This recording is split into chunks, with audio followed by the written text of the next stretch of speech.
Bonsoir, bonsoir, bonsoir, bonsoir à tout le monde.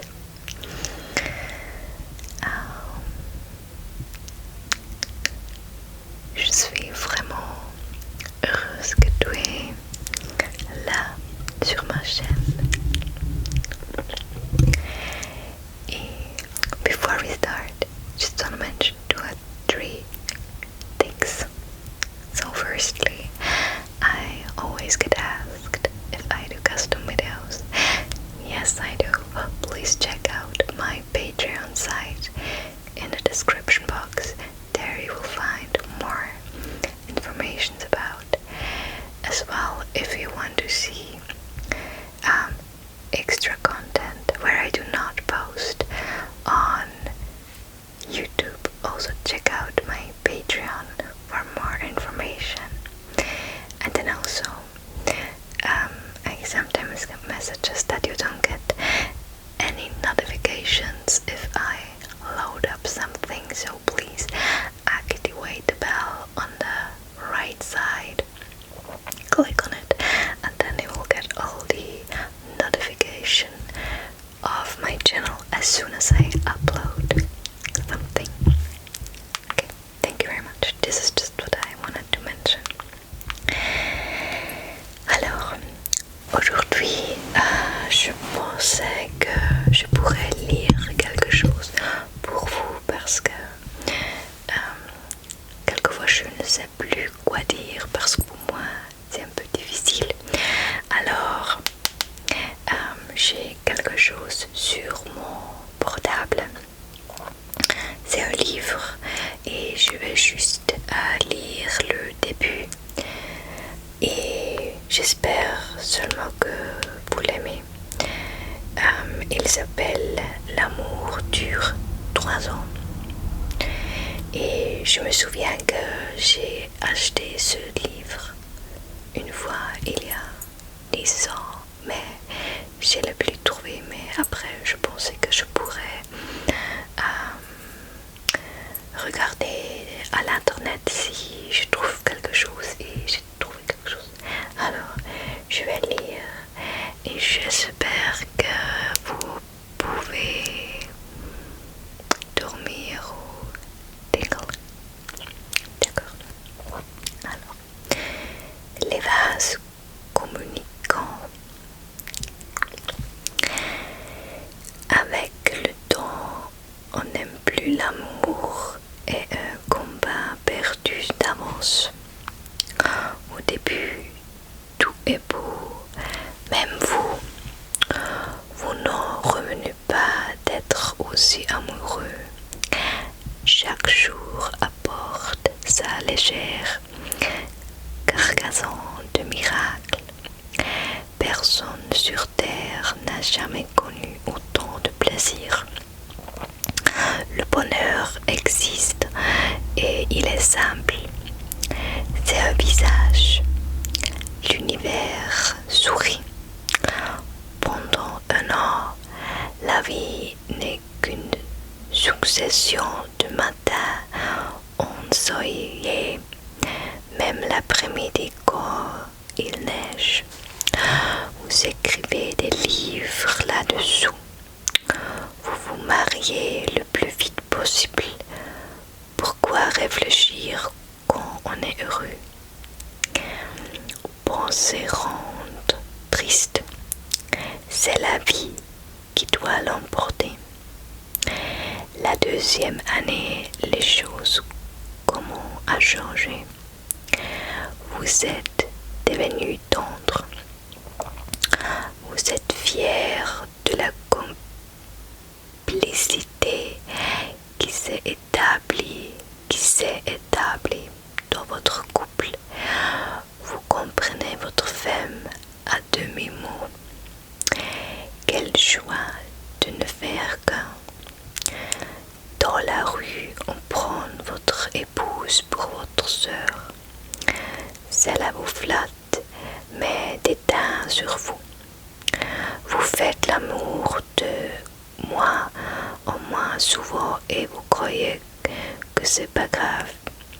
Vous êtes persuadé chaque jour solidifie votre amour alors que la fin du monde est pour bientôt. Vous défendez le mariage de vos copains célibataires qui ne vous reconnaissent plus. Vous-même, êtes-vous sûr de bien vous reconnaître quand vous récitez la leçon apprise par cœur en vous retenant de regarder les demoiselles fraîches qui éclairaient la rue? La troisième année, vous ne vous retenez plus de regarder les demoiselles fraîches qui éclairent la rue. Vous ne parlez plus à votre femme.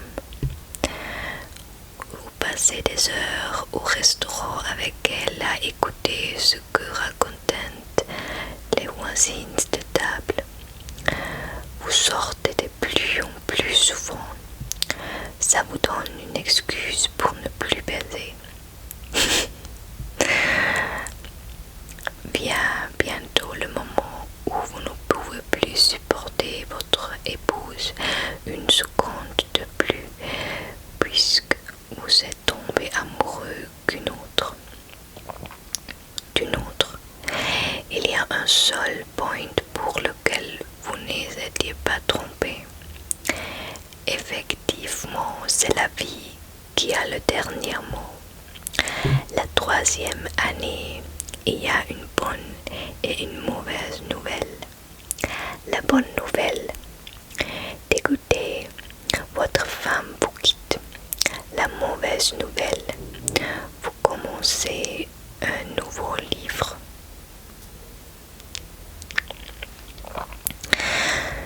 Un divorce festif. Pour bien conduire bourré, il suffit de viser entre les immeubles. Marc Maroni tourne l'accélérateur, ce qui a pour effet de faire prendre de la vitesse à son scooter. Il se penche entre les voitures. Elle lance des appels de phare klaxonnant quand il les frôle, comme dans les mariages de plus. Ironie du sort, Maroni fête justement son divorce. Ce soir, il fait la tournée numéro 5 et il ne faut pas perdre de temps.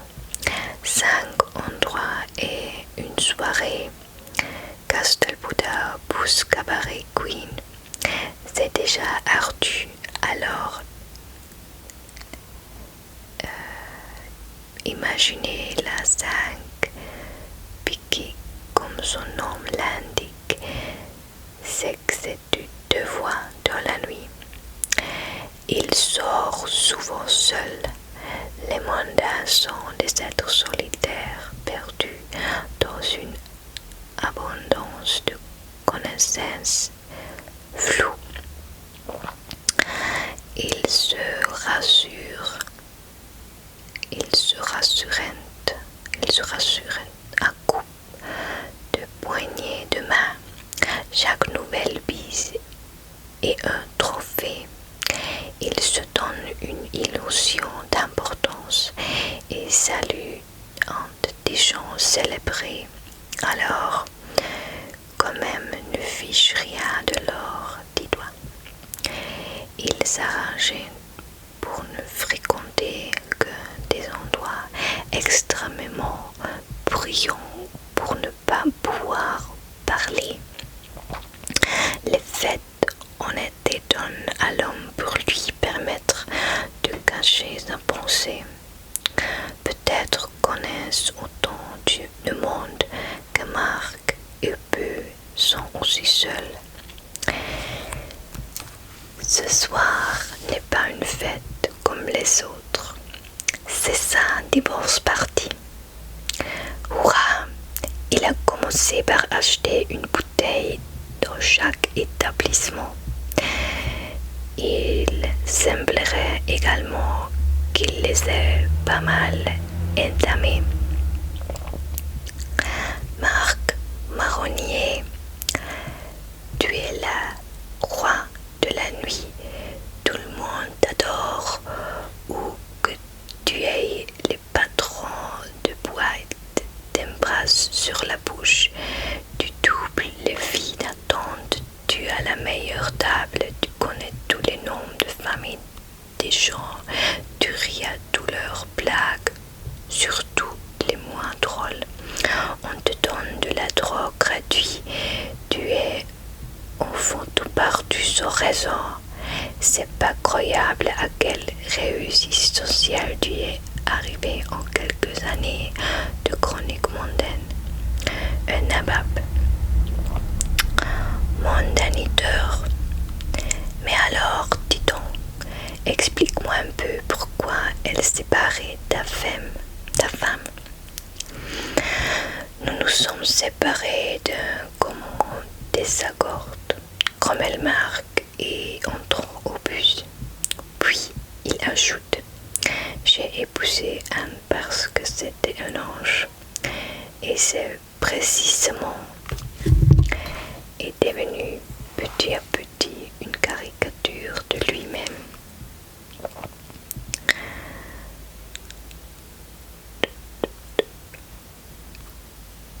Désolée, j'ai épousé Anne parce que c'était un ange. Et c'est précisément la raison de notre divorce. J'ai cru chercher l'amour jusqu'au jour où j'ai compris que tout ce que je voulais c'était lui. L'ange étant passé, il change de sujet. Merde, s'écrie-t-il, les fils sont potables ici. J'aurais dû me laver les dents avant de venir. Mademoiselle, vous êtes belle comme un cœur.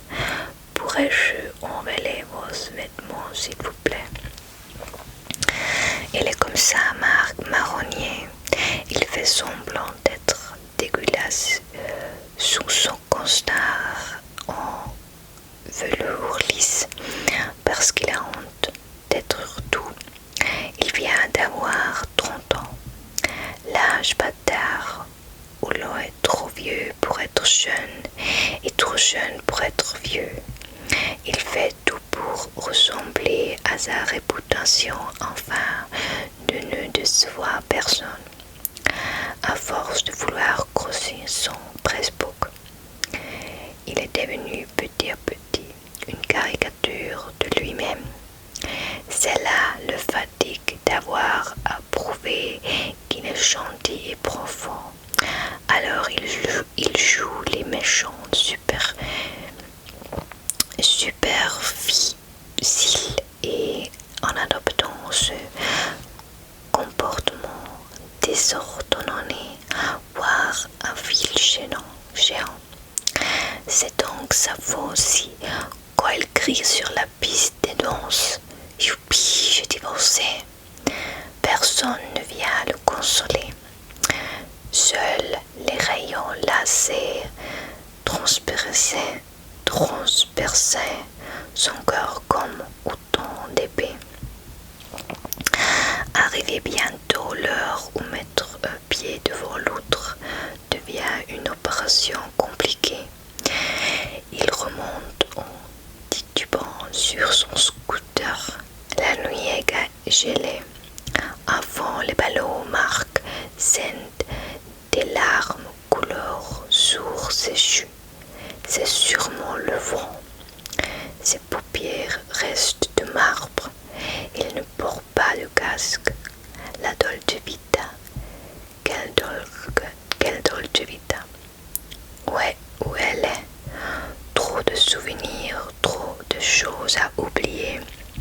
C'est un dur labeur d'effacer tout ça et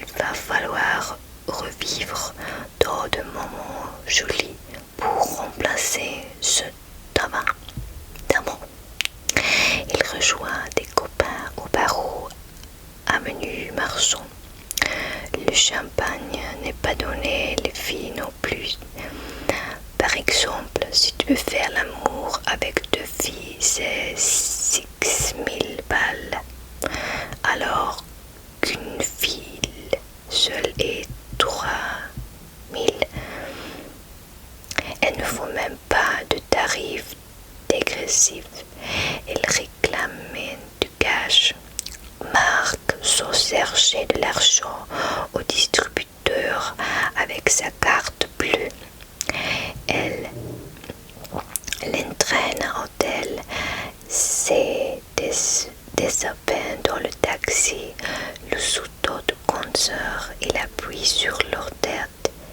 Dans la chambre, elle s'intuise de crème parfumée. Il en baise une pendant qu'elle lèche l'autre.